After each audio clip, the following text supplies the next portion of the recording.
hills like white elephants. The hills across the valley of the Ebro were long and white. On this side there was no shade and no trees, and the station was between two lines of rails in the sun. Close against the side of the station there was the warm shadow of the building, and a curtain, made of strings of bamboo beads, hung across the open door into the bar, to keep out flies. The American and the girl with him sat at a table in the shade, outside the building. It was very hot, and the express from Barcelona would come in 40 minutes. It stopped at this junction for 2 minutes and went on to Madrid. "What should we drink?" the girl asked. She had taken off her hat and put it on the table. "It's pretty hot," the man said. "Let's drink beer." "Dos cervezas," the man said into the curtain. "Big ones?" a woman asked from the doorway. "Yes. 2 big ones." The woman brought 2 glasses of beer and 2 felt pads. She put the felt pads and the beer glasses on the table and looked at the man and the girl. The girl was looking off at the line of hills. They were white in the sun, and the country was brown and dry. "They look like white elephants," she said. "I've never seen one." The man drank his beer. "No, you wouldn't have." "I might have," the man said. "Just because you say I wouldn't have doesn't prove anything." The girl looked at the bead curtain. "They've painted something on it," she said. "What does it say?" "Anís del Toro." "It's a drink. Could we try it?" The man called. "Listen," through the curtain. The woman came out from the bar. "For reals. We want 2 Anís del Toro." "With water? Do you want it with water?" "I don't know," the girl said. "Is it good with water?" "It's all right." "You want them with water?" asked the woman. "Yes, with water." "It tastes like licorice," the girl said, and put the glass down. "That's the way with everything." "Yes," said the girl. "Everything tastes of licorice.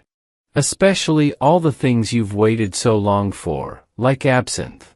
"Oh, cut it out. You started it," the girl said. "I was being amused. I was having a fine time." "Well, let's try and have a fine time." "All right." "I was trying. I said the mountains looked like white elephants. Wasn't that bright?" "That was bright. I wanted to try this new drink." "That's all we do, isn't it? Look at things and try new drinks?" "I guess so." The girl looked across at the hills. "They're lovely hills." She said, "They don't really look like white elephants. I just meant the coloring of their skin through the trees." "Should we have another drink?" "All right." The warm wind blew the bead curtain against the table. "The beer's nice and cool," the man said. "It's lovely," the girl said. "It's really an awfully simple operation." "Jig," the man said. "It's not really an operation at all." The girl looked at the ground the table legs rested on. "I know you wouldn't mind it, Jig. It's really not anything. It's just to let the air in." The girl did not say anything. "I'll go with you and I'll stay with you all the time. They just let the air in and then it's all perfectly natural." "Then what will we do afterward?" "What makes you think so?" "That's the only thing that bothers us. It's the only thing that's made us unhappy." The girl looked at the bead curtain, put her hand out and took hold of 2 of the strings of beads. "And you think then we'll be all right and be happy?" "I know we will. You don't have to be afraid. I've known lots of people that have done it." "So have I," said the girl. "And afterward they were all so happy." "Well," the man said, "if you don't want to, you don't have to. I wouldn't have you do it if you didn't want to. But I know it's perfectly simple." "And you really want to?" "I think it's the best thing to do. But I don't want you to do it if you don't really want to. And if I do it you'll be happy and things will be like they were and you'll love me?" "I love you now. You know I love you." "I know. But if I do it, then it will be nice again if I say things are like white elephants, and you'll like it?" "I'll love it. I love it now, but I just can't think about it. You know how I get when I worry." If I do it, you won't ever worry? I won't worry about that because it's perfectly simple. Then I'll do it. Because I don't care about me. What do you mean? I don't care about me. Well, I care about you. Oh, yes. But I don't care about me. And I'll do it and then everything will be fine. I don't want you to do it if you feel that way. The girl stood up and walked to the end of the station. Across, on the other side, were fields of grain and trees along the banks of the Ebro. Far away, beyond the river, were mountains. The shadow of a cloud moved across the field of grain and she saw the river through the trees, and we could have all this, she said. And we could have everything, and every day we make it more impossible. What did you say? I said we could have everything. We can have everything. No, we can't. We can have the whole world. No, we can't. We can go everywhere. No, we can't. It isn't ours anymore. It's ours. No, it isn't. And once they take it away, you never get it back.